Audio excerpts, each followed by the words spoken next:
Hi, everyone. Caught me. This is what's supposed. That was our signal not to talk while the intro is going on, or we're starting to record. Hi, everyone. Welcome to episode 208 of the All Dolphins podcast. He is Omar. I am Pupar. It is Friday, January Don't 26th. date it. People can watch this any specific day and they don't need to know what day it is. It's the weekend, baby. And it's too late now, right? Yeah. It's the weekend of January 26th, 2024. Is that better? Yeah, let's rock with that. It's conference championship weekend, which unfortunately, You're not in. as every year since 1992, does not include the Miami Dolphins. You're so disrespectful. Why you had to bring up old stuff? Again, where's the lie? Because it would be nice if the Dolphins actually got involved in one of those games again at some point. Would it not? Be healthy at the end of the season. Is that all it is going to take? There you go, folks. You got the answer. All it takes because to a such a worse quarterback than Jared Goff. Oh, but he's not. And he's Brock Purdy. He's Brock Purdy senior, not junior. Oh, I think he's on a par with Brock Purdy, except that San Francisco roster is a lot better than the Dolphins roster. Correct. But we digress. We did not do a history lesson, and I know some of you are very happy. I think most of you like those history lessons based on the comments. The last two episodes, because we did the when Dolphin podcasts unite or collide, whatever you want to say it, for episode 206, and we did a live show on episode 207. So very quickly, we'll do 2006, 2007, 2008. Today's episode 2006. The highlight was the big decision of the offseason. Do we sign Drew Brees as a free agent? Do we trade a second-round pick for Dante Culpepper? Dolphins made the wrong decision. Has then GM Randy Mueller explained, however, the team physician who red flagged Drew Brees' shoulder was affiliated in some way, shape, or form with owner Wayne Huizenga. And this is not me saying this. I know you're going through history, but you're bringing up this old stuff that's just like a scab on this franchise's. That's part of the history. What else? That's what matters. We make bad decisions when it comes to quarterback time and time again. Always. Anyway, so as I was saying before, I was so rudely interrupted. He was red flagged by a doctor who was affiliated with Wayne Huizenga. Therefore, the Dolphins decided they had no choice, but obviously to go with his recommendation. Let's go get the bum leg Dante Culpepper. Yes. Who lasted 4 games. Then I work 2007. And in fairness, I supported the Culpepper decision, as in most of this fan base, who in hindsight, after Drew Brees turns into a Hall of Fame quarterback, said, God, we really screwed that up. But no, at that time, most of the fan base wanted Culpepper. Let's not have selective memory. Who, mind you, was coming off a torn ACL. With a bum knee. With a bum knee. Anyway, so we'll move on to 2007. That was your first year on the beat. 1-15. You know what I remember about 2007? Joey Porter undressing Cam Cameron on the team plane. I thought it was a team meeting room. Was it? I know there was another incident on a team plane, but I know there was a dressing down by Joey Porter. Yeah. That was the year that I learned Cam Cameron might be the worst coach that I've ever covered in my life, but understand I've covered some legends as coaches, which includes Larry Coker, and y'all gonna put some respect on his name, considering no University of Miami football coach will ever come close to his record. I said it. And I don't take it back. 60-15. They'll never touch it again. The Hurricanes cried about back-to-back Peach Bowls and ran them out of town for back-to-back Peach Bowls and haven't touched it since in 20 years? What was Jimmy Johnson's record? Coker has the all-time University of Miami winning record. Continue what you were saying. I'll go ahead and look at it. Okay. Anyway, I never knew incompetence till I met Joe Philbin. No, and Cam Cameron. I'm sorry. Oh, oops, my bad. Floridian slip. Don't stop disappearing on me, Poupard. You say Floridian slip? It was Cam Cameron in 2007. Yeah. Cam Because Cameron again, did. because the Dolphins didn't want to hire Mike Tomlin, who was one of Oh, really? Boy, you're the. just bringing up all kinds of scabs on this franchise's history, huh? Do you want? You're just picking at every single scab. What do you want? A rose-colored? You want a rose-colored history lesson, or are we being real? Yes, they didn't want to go at Mike Tomlin. Cam Cameron did a poor interview the first time, and they said because they wanted to put a circle into a square peg, they said, you know what? Let's meet with him a second time because he's this guru offensive coordinator who's got former head coaching experience, even though he sucked at Indiana. And you know what? We'd rather do that than do the African American hip hop coach that really impressed us. Too hip hop was It was too hip hop. That really impressed us. That coach turned out to be Mike Tomlin. And he turned out to be a legendary Hall of Fame coach who's still with the Pittsburgh Steelers, has won a championship. Yeah, this franchise just makes bad decision after bad decision. I've been here for most of them in the last. Okay, but the final chapter of our history lesson is one that's positive, and that's the 2008 season when the Dolphins hired Bill Parcells to oversee the operation, brought in Tony Sperano, who was an offensive line coach from the Dallas Cowboys, to serve as head coach. And the Dolphins got themselves some good, solid veterans all over the place. Hey. Don't disrespect Jeff Ireland. When Bill Parcells came in, it was the trifecta. You don't mention Bill Parcells and Tony Sperano without mentioning Jeff Ireland too. Okay? Don't be disrespectful. Who was most responsible for the player acquisition? Who had a greater influence on the franchise during that run? Bill Parcells. All three. Bill Parcells. Ireland lasted longer. And that's not what you asked. You asked who had the biggest influence. Okay. Not even close. And in fact, I would say that if it wasn't for Bill Parcells, Tony Sperano might have won Coach of the Year in 2008. But there was this perception that Bill Parcells was pulling the strings, so that took some of the luster away from Sperano. Anyway, Dolphins wound up a lot of good, solid veterans throughout the offseason. Quarterback was meh, and then the Jets acquired Brett Favre, released Chad Pennington. Dolphins pick up Chad Pennington. They unveiled a wild card, go 11-5, win the Wildcat, not wild card.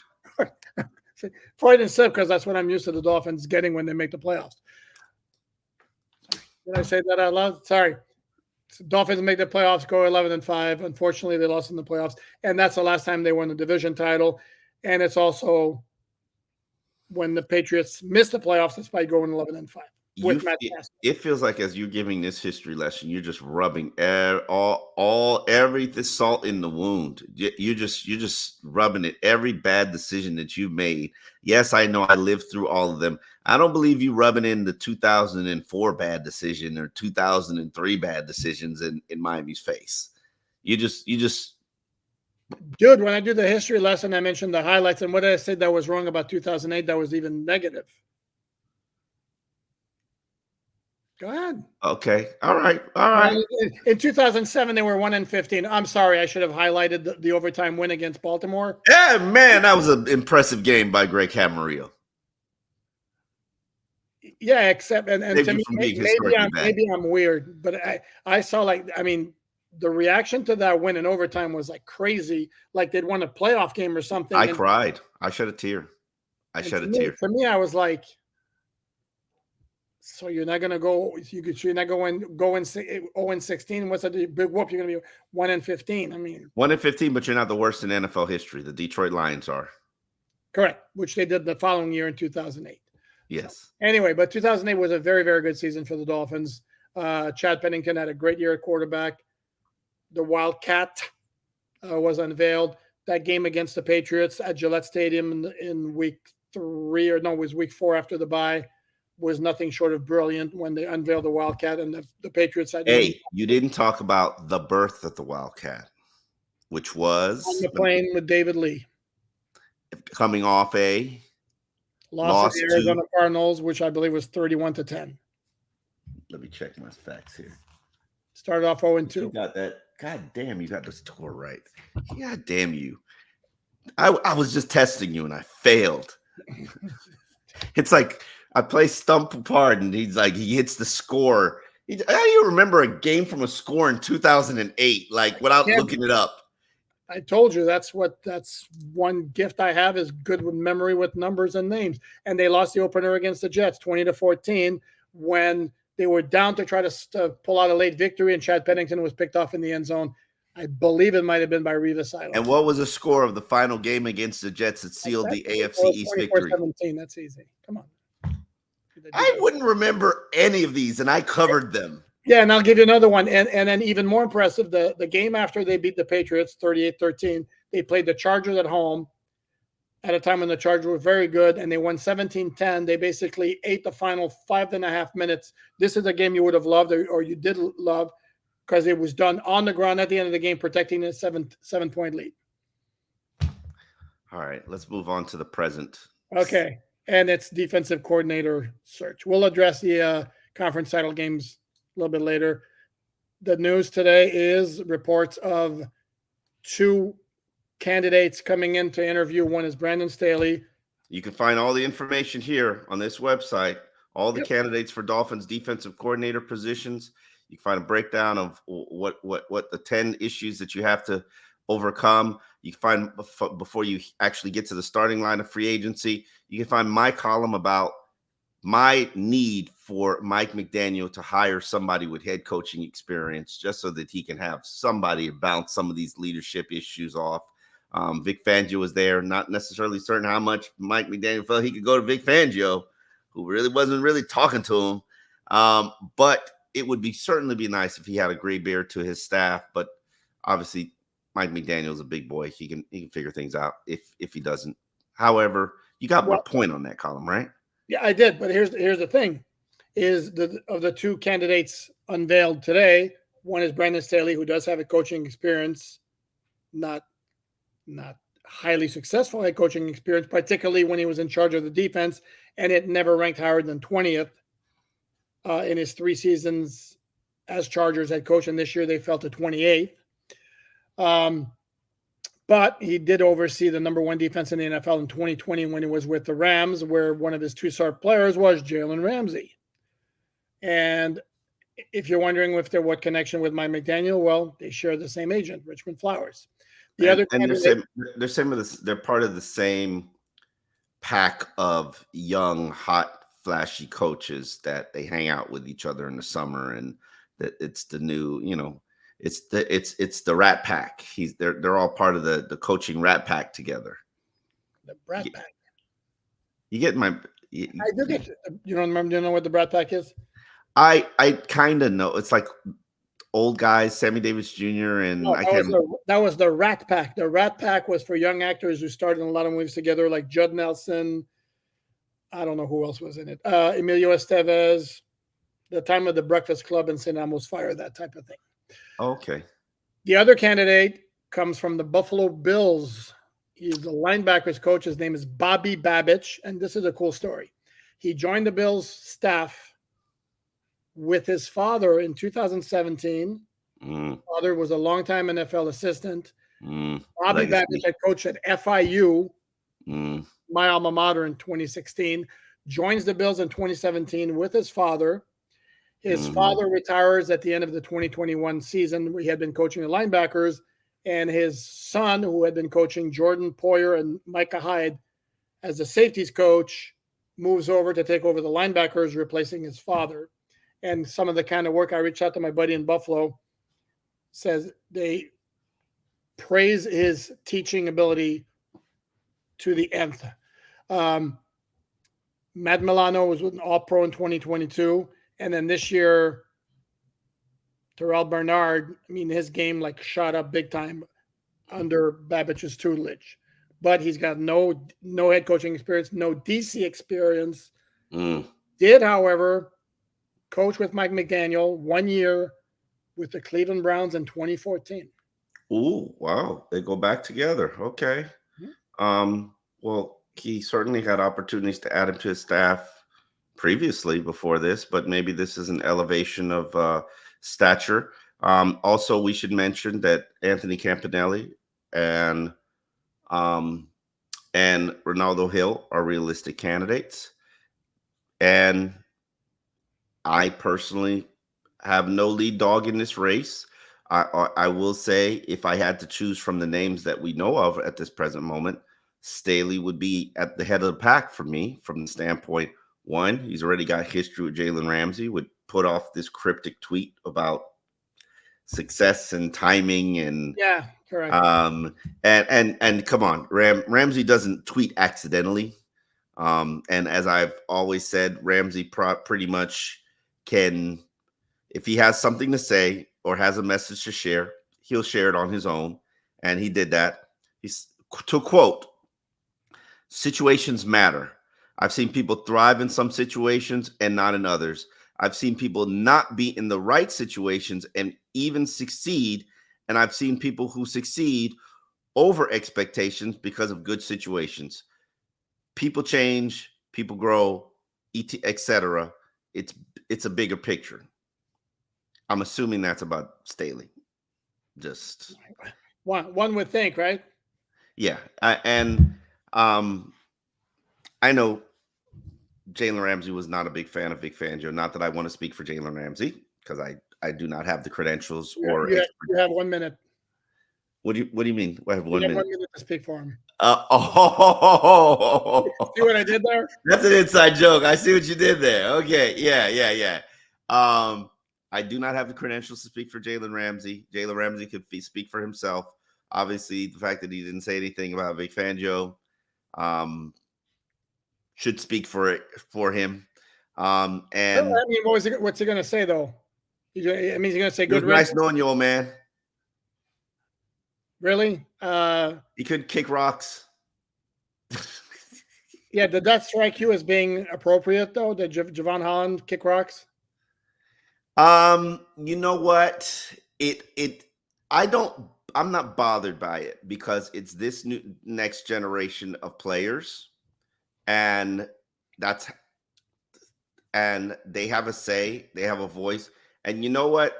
He's kind of helped set the narrative. I know my story was up, I think, before he kicked rocks, but the players want you to know, hey, we're not taking a loss here.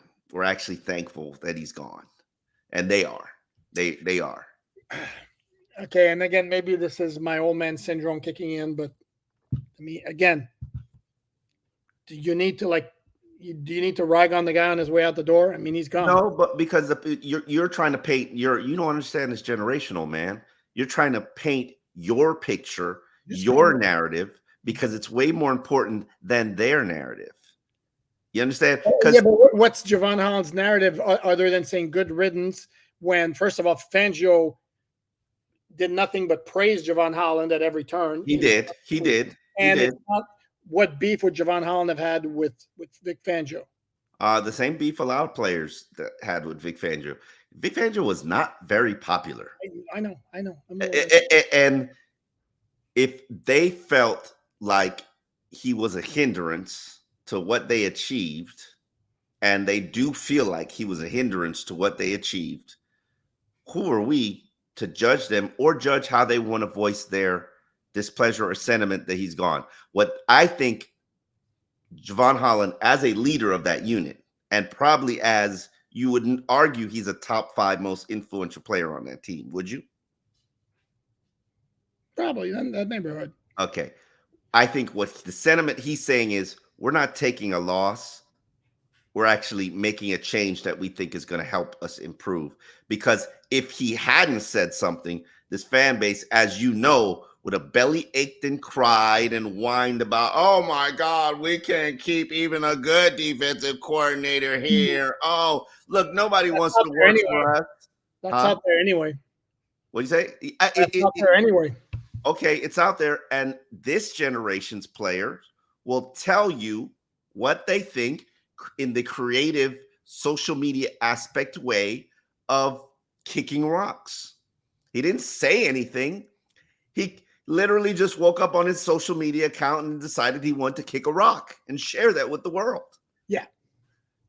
And your old man curmudgeonous Vic Fangio ways, you're turning your nose up at it. Well, let's not pretend that he's not saying, oh, bye-bye, Vic. Bye-bye. Don't let the door hit you out. But if he hadn't said it, and I know I wrote my story, and whatever. I'm not taking credit for it because, like, if he had not had said it, what would the Dolphins and national narrative have been?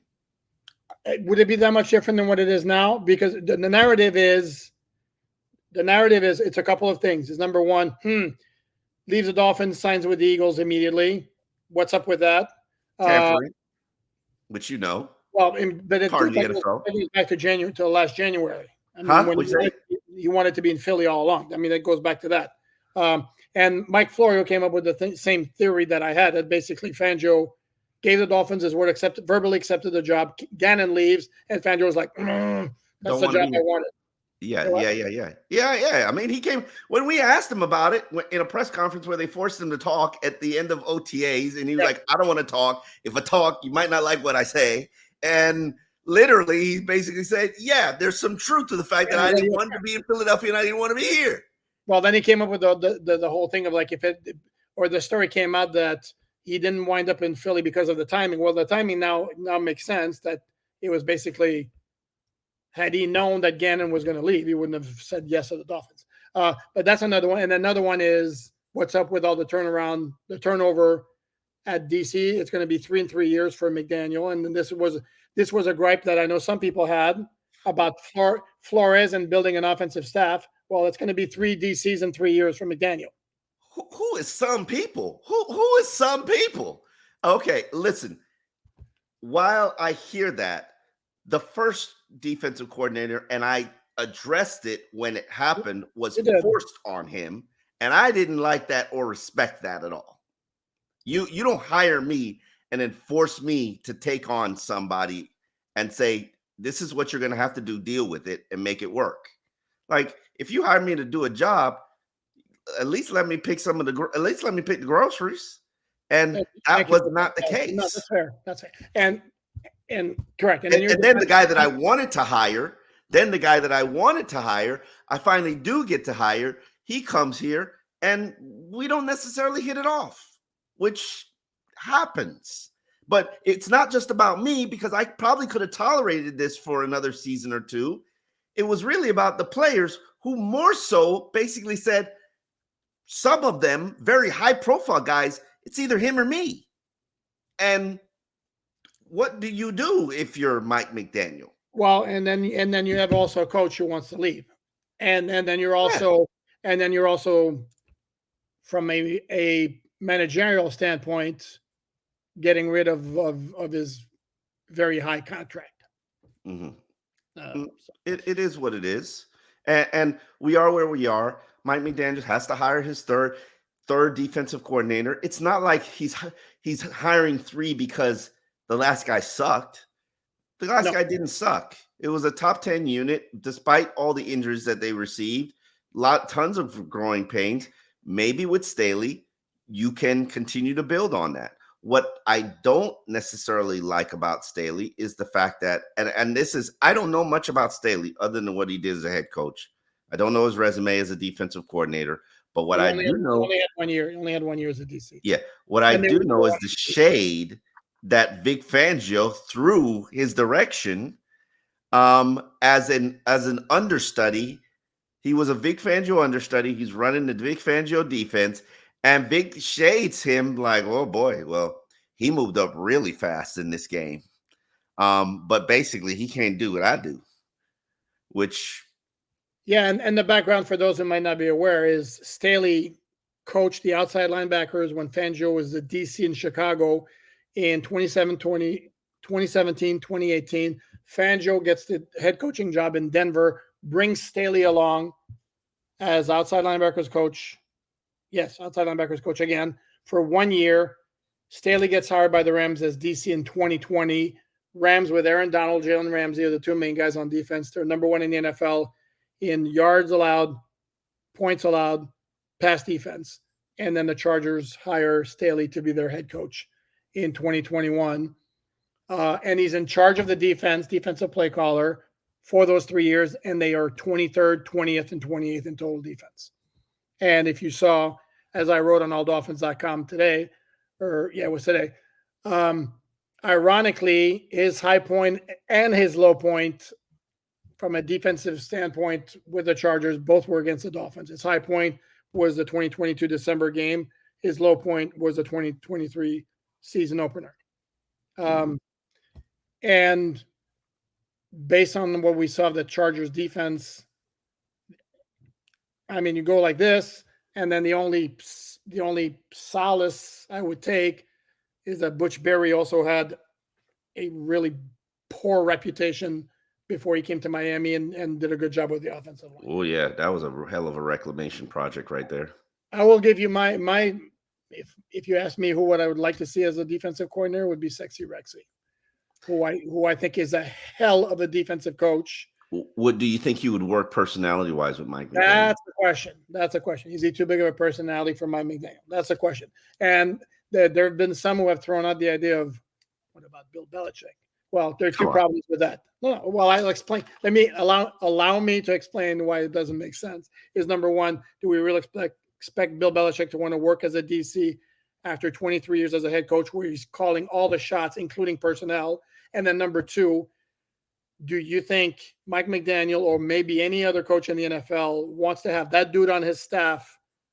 That's the specter of Bill Belichick. The second something goes south, and you're going to have your fans going, "Can him, let Belichick call," you know? Listen, one, as I mentioned previously in yesterday's episode, and if you didn't watch the 90-minute live episode we did, where I also addressed podcast beefs. Listen, Belichick has got offset language in his contract. I believe he was at $18 million a year.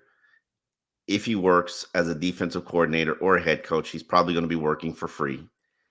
Like, Belichick, go sit down somewhere. Now, will it make it harder for him to get back in the game? Absolutely. However, what I could tell you is go work one of those broadcasts with Fox or NBC. Really have the personality to be in. Hey, listen, I talked to Mike Florio about that on the WQM Joe Rose show, and I'll be hosting that on Monday and Tuesday for those who enjoy. Yeah, man, I'm doing my thing. I'm working. Radio star. And Florio pointed out. Do you remember the top 100 players thing that NBC, not NBC, NFL Network did? He was the shining star of that program, because when it's talking about things that he wants to talk about, and history and context and opponents, and don't act like he didn't do great press conferences about the opposing team. He just had no interest in talking about his own team. Well, but what he did about opposing and his coach's show. I always watched his coach's show. Anytime I ever flew into New England, I made it a point of watching his coach's show the day before, because it was very revealing. It truly, truly was very revealing. It would reveal all kinds of stuff about the team that I'm covering, the opponent. And he was good. He was really good. So I think that you telling me that he can't do a Sean Payton-esque stint on TV, on doing a program on Sunday night in the studio. I don't think he'd be a good game analyst in the studio. No, in the studio. Exactly. He could do a studio job, replace Jimmy Johnson or whatever one of these guys for 1 year, and elevate his stock and stature as a coach and bring context to the knowledge and history. And when you're in that TV booth, you get sexier as a head coach. Hell, people probably still want Cowher to come back and coach, because he's been up there in the TV booth and he still looks like a stud. But except Bill Cowher is probably in his 50s. Belichick's going to be 73 by the start of the 2025 season. So this is why I wrote on alldolphins.com yesterday that the Falcons hiring Raheem Morris, who, by the way, we talk about Jalen Ramsey and his post. Jalen Ramsey's post about Raheem Morris was like, wow. Almost a declaration of love. Like, that guy's the man. Anybody who's ever played for him knows that guy's the dude. But the Falcons hiring Raheem Morris, closing the door on Bill Belichick, and that's the only team with which he interviewed for a head coaching job. To me, I think that might be the end. I'd be inclined to think, who's hiring a 73-year-old coach who has had, what kind of success has he had post Brady? Mm. One Okay. playoff appearance in what? 20, 21, 22 in 4 years. So, Let's get into some of these games. It'll be a while before we know who the defensive coordinator for the Miami Dolphins is, and there are all kinds of other shakeups that are going to happen to the staff. oh, No, what? sorry, don't mean to interrupt, but I should interject here. Per our good friend Cameron Wolf, 3 offensive assistants will not return: Colby Smith, Mike Judge, Ricardo Allen. Assistant special teams coach Brandon Farrell also will not be back in 2024. However, all appearances are that Danny Crossman will be back for a 1924 sixth season with the Dolphins as a special teams coordinator. And last thing on the Dolphins DC search, people are mentioning Evero, the current Panthers DC, who is a rising star. He's going to get a lot of demand while he's currently under contract with the Panthers. Our good friend Jordan from The Athletic in LA reported that the Panthers blocked him from interviewing for other DC jobs, as it was their right because he's under contract. They hired Dave Canales, the former Bucks offensive coordinator, to be their head coach. Now he has to decide if he wants Vero. He's under contract. He's going to keep him, and I don't see why he wouldn't. And if he doesn't want to keep him, there are going to be teams lined up, including the Rams, for whom he worked previously for his services. So because he's been mentioned as another guy who the Dolphins could go after. Excellent work. Let's get into some of these games. I am going to tell you who I think is going to win, and then I'm sure you can do the same. I do think that this is Lamar season. I've had the privilege of meeting the young man during some I Am Athlete work back when he was unsigned and nobody wanted him in free agency. And I think this is Lamar's opportunity to give the nation the double middle finger, give the entire NFL the double middle finger, and let you know that this is my league now. And I think he's going to do it against Patrick Mahomes' Kansas City Chiefs. And this won't just be Lamar. I think this Ravens team is a complete team. I think they are a well-versed, just full, all-encompassed team. And I don't see a weakness on that team. And while I could say the same thing about the Chiefs and their wide receivers are stepping up a little, their wide receivers are stepping up a little bit. Yeah, they are. Rasheed Rice is stepping up. Yeah, I mean, all you need is one. All you need is one. And especially when you got a Hall of Fame tight end and Travis Kelce is playing like his name is Travis Kelce. Yes. Says who? Says his father. That's how you say his name. Wow. Okay. Yeah, and Tyreek has said it as well. Like the world has been pronouncing his name wrong, and I'm not sure anybody's going to change how they pronounce his name, but it is what it is. Once you have a Hall of Fame in their run game, come on, man, that run game is a beast. Pacheco's hurt. He's questionable. Okay. You know how I feel about injuries and how they impact offensive performances. Well, if I must go there, then their left guard Joe Thuney, who's a stud, came over from the Patriots, is out. That's not insignificant. And I also think, I mean, you want to look at Baltimore's season is absolutely incredible. Not just their record. They played a ton of playoff teams. And their record is like 7-3, I think, against playoff teams, including or not including that last one against the Steelers when they were playing their subs. But they played tough competition. They rose up against that competition. What they did to the 49ers and the Dolphins in back-to-back weeks late in the season, that's impressive stuff. And as you mentioned, there's no weakness on that team. I'm with you. I think Baltimore wins. And their head coach, Harbaugh. Who can go wrong with a Harbaugh? Let's get to the other conference. I am a believer in the 49ers and how they build teams. I'm a believer in their personnel. I'm also a believer in their quarterback. I don't care what you say. Brock Purdy is the man. And he delivered a fourth quarter victory last week that nobody's giving him credit for. And nobody's giving him credit for it. I didn't hear a single person give him credit for it this week. You're not looking in the right places, my friend. Listen, I do want the Lions to win. I am a Dan Campbell fan. I'm a fan of that coaching staff. I'm a fan of the. Did you know I used to work in Detroit? Did you know I that? did not know that. I did an internship with the Detroit Free Press. It was a very important internship too. First time I had a real professional beat. I covered the WNBA shock. And I lived in Detroit, lived in the heart of downtown Detroit when casinos were being brought up in that city and sports teams were, just doing horrible. So I understand the struggles that city has had. And I really, really, really pull for them and their success, because that's a hard-working city, and they pulled themselves up from the bootstraps, and they deserve to have success. And I'm a fan of Dan Campbell. I really am. And anybody. Who was on the Dolphins beat in 2015 is now rooting for the Lions. I mean, Dan Campbell was completely awesome. I mean, he was great. I was rooting for him big time to get the gig in 2016. Oh, for the Lions, for Miami? Oh, absolutely. I was like this. Oh man, I hope he gets it. And they wound up giving it to Adam Gase.